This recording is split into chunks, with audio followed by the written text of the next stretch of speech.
Hello everyone and welcome to Mountain Lake Journal. I'm Tom Halleck. The conventional wisdom has long been that people really don't start paying attention to the fall election until after Labor Day.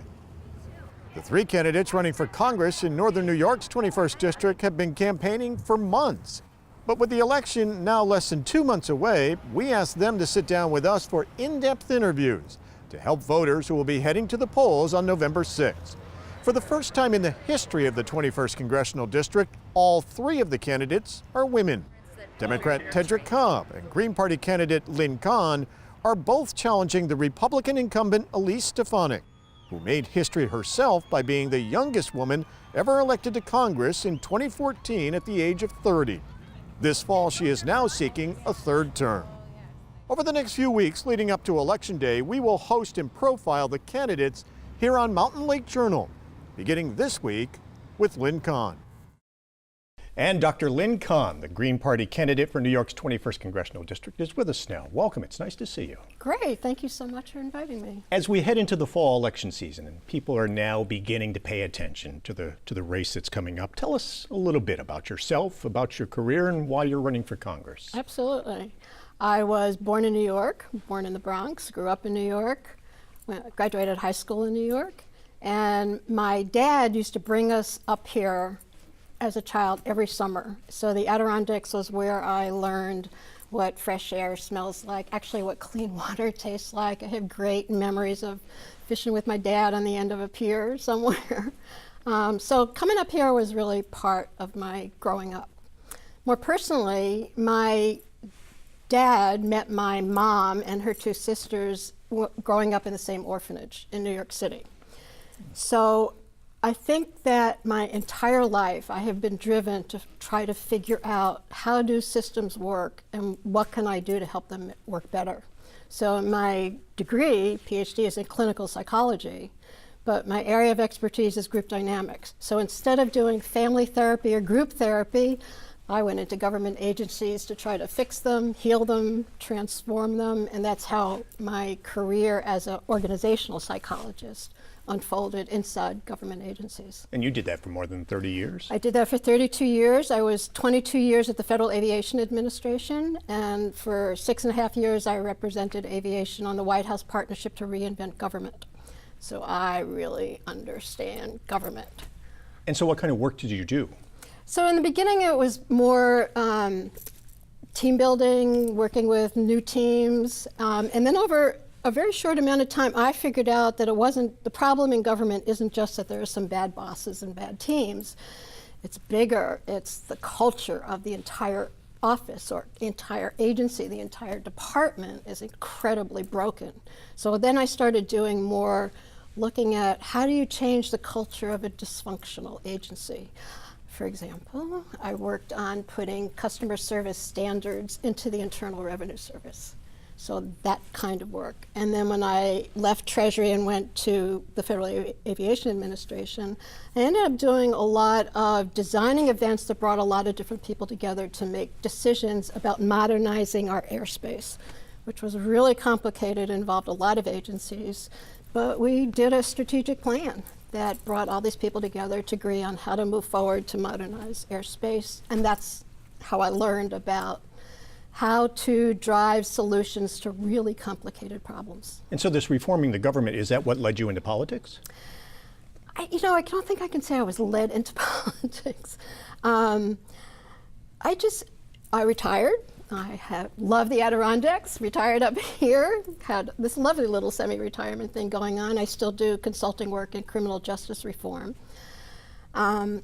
The more I looked around, the more people I talked to, the more I just saw so much pain and so much struggle. I mean, certainly there are spots where the economy is vibrant and everybody's got a place and found a way to make a living.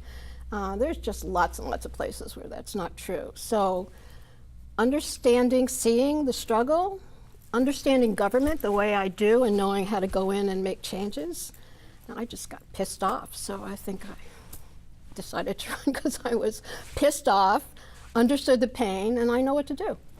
And so instead of starting with the local board and working your way up, you started at the top. You ran for president in 2016. I did. Independent candidate. I was an independent candidate for president in 2016. I was on the ballot in 2 states and write-in in about 12 other states, but I just drove all over. And I was based in Essex County, so I kept driving kind of from upstate New York all over the place. And you did incredibly well. 15th. I came in 15th, right? So there's 1,000 people registered with the Federal Election Commission to run for president in 2016. Of that 1,000, only 24 got more than 1,000 votes. And on that list of 24, I was number 15. Did that tell you that what you were talking about was resonating with people? Definitely that what I was saying was resonating and that I was really listening. I think far too many of our politicians just aren't listening deeply enough and actually don't understand how to generate change, real change, dramatic change in our agencies. But also, I learned a lot, which I realize now when I decided to run for Congress. I understood, that you have to pay attention to the wording on the ballot access issues. You have to get comfortable talking to people, which a couple of years ago was hard for me because I'm a behind-the-scenes strategic planner that designs events and conferences that bring people together.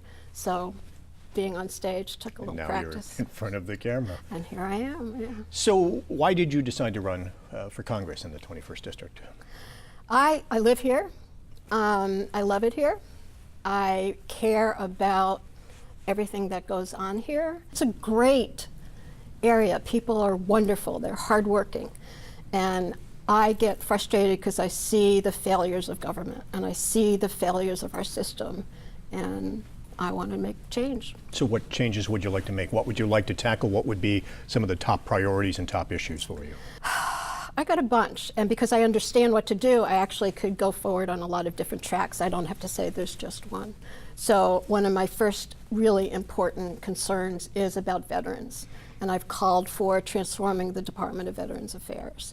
And I actually believe we need to move $17 billion from the defense budget to the VA. Now, some money's been moved recently, so I'm not sure how that's going to work out. But transforming the VA so it better serves our veterans.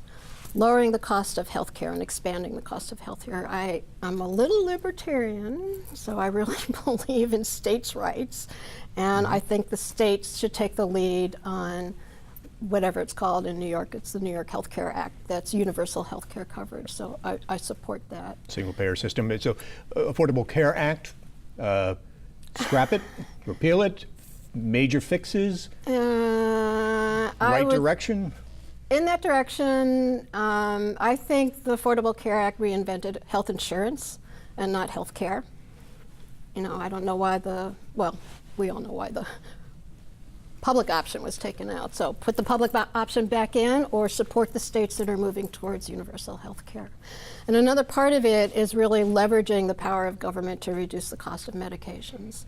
And there are actually some little tiny legislative bills that are being put out there about ways to do it. So there's kind of like some legal ways for government to get back some of the profits for medications and pharmaceuticals that we, the taxpayers, have invested in.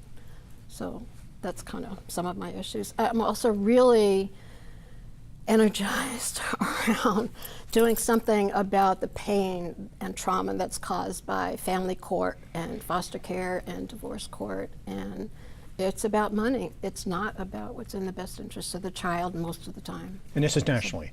Absolutely. There's 670,000 kids are taken out of loving families, not all loving, but taken out of their families and put into foster care because the federal government sends $50 billion a year to the states, and the states can only access that money when the children are taken out of the home. So certainly there are kids that are being really abused and need to be taken, but I think 80%, 85% of the time the child should not have been taken. It's traumatic. It's traumatic as we're learning about what's going on in the southwest border, but it's true for American kids, and so there's a huge amount of anger and pain around that, as well as what happens in custody battles that go into family court. It's about money, and I've talked to lots of people who have been really hurt and their kids have been traumatized by custody decisions going the wrong way. Because when you understand government the way that I do, then you can go, well, all right, hour one, I've promised veterans my first piece of legislation would either to support proposed legislation or create my own. But so you can do veterans at 8 o'clock, 1 hour, and start looking at healthcare issues the second hour, and go on to family law, family farms. I've been active in the last few weeks, meeting with lots of people and dairy giving some farmers talks. really struggling to survive. They are Price of really. milk, what it was back in the 80s and early 90s. Yeah, it's amazing. So government is now setting the price of milk below the cost of production. There's no way that farmers are going to survive. Not the small farmers, not dairy farmers. It costs farmers about $20, $21, $22 Yeah. for every 100 weight they produce. And they're getting, what, $14, $15 right they're now. getting, so it costs yes, exactly, I think it's $21.39 to produce 100 gallons. They get about $15.50, but then they have all these deductions.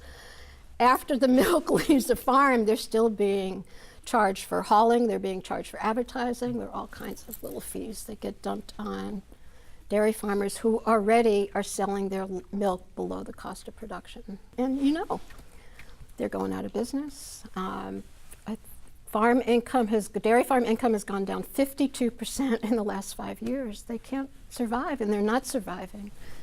And what really gets me annoyed is what happens to our rural communities when the dairy farms go out of business. They're devastated. So I think the Farm Bill is a weapon aimed at dairy farmers, and it's destroying our rural economy and rural communities. And the 2018 Farm Bill is still sitting in committee, Right, yeah. yes, between the House and Senate and conference committee right now. But in that, is there a safety net? Is there enough in that to help dairy farmers? There's not in that. No, there's not. Dairy farmers aren't even addressed hardly at all in that bill. It's a weapon. The Farm Bill is a weapon. There's talk now of I think $12 billion going towards farmers that have been hurt by tariffs. Right. But that's grain farmers. That's the soybean, wheat, corn growers. It's not dairy farmers. We need both long-term solutions, but I think they need immediate funding and support, and it's not happening. Politicians have been talking about this for years. The pricing system dates back to the Depression. Right, yeah. And no one has found a solution yet. So what do you do? And in the meantime, do you direct a lot more subsidies toward farmers from the federal government to help them get by? So I don't think the farmers, they don't want handouts. They want a fair price for milk. So part of it is demanding a fair price, educating the public about what's going on, the dairy industry doing a better job of reminding everybody that almond juice is not milk. So And there's been a push to change that labeling. Yes. So there's a lot that has to happen. I think the immediate thing is how can we just provide some immediate support? I've talked to lots of farmers who said they're just not going to make it past December. So they think they're going to go out of business in January. They can't make it. So some of it is some immediate support. Some of it is figuring out how to set the stage so that they get a fair price for milk. Some of it is educating the public about what is and isn't a dairy product. And another piece of it is I'm calling for legislative hearings. How do we set the price of milk these days? What are the assessments that are put on the farmer that are bringing them even lower than below the cost of production?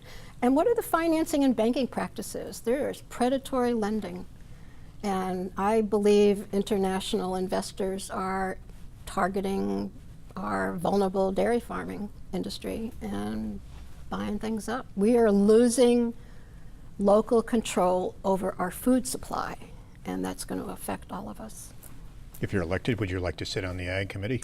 Well, that's an interesting question, because I've thought about it, and I thought, no, the only one that I want to sit on is oversight and government reform, because then I can go after all of them, including the Department of Defense and how incredibly wasteful they are, just all of them. Let's talk about that. Just within the past few weeks, of course, President Trump came to Fort Drum, signed the defense bill, $717 billion. Yes, there's a pay raise for military members, 2.5% Bless their hearts, pay they raise. deserve it. But is there a lot of waste or money going to military equipment in that defense bill that could go either to veterans or to other departments? Absolutely, absolutely. I talked to someone who had done a survey of military leaders who said before it was 717, when it was like 670, before that they could live with a 15% reduction. So there's tens of billions of dollars in that bill that shouldn't be in that bill. This is aggressive warmongering. And when it comes to veteran services, being up here in the North Country, you have undoubtedly met veterans who Yep. have to drive to Albany to the VA hospital, Yep. or maybe to Vermont to White River Junction, but they have to drive long Yep. distances and, Yep. and just really not, in many cases, getting access to the care or treatments that they need. Absolutely, absolutely not. And there's some little programs around that help with the driving to appointments and all. But when I've talked to veterans, they don't know. I've talked to veterans who had no idea, or family members who are doing the driving who had no idea that there might be some resources out there. I think there need to be more resources.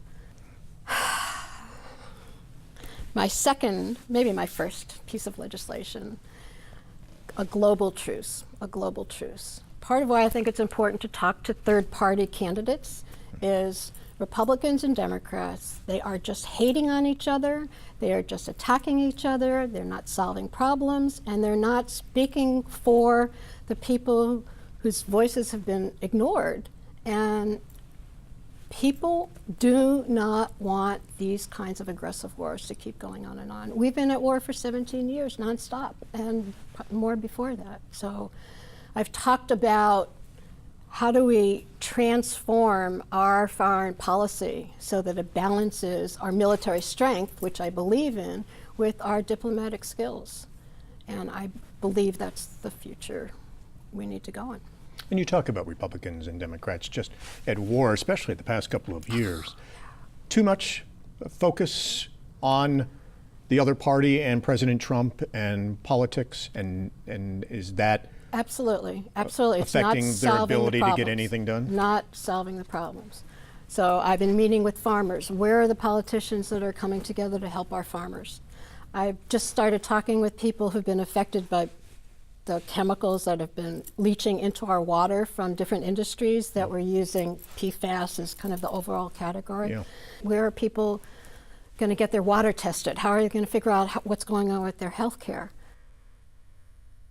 Politicians are arguing, they're not solving problems, and that's why it's important to talk to third-party candidates.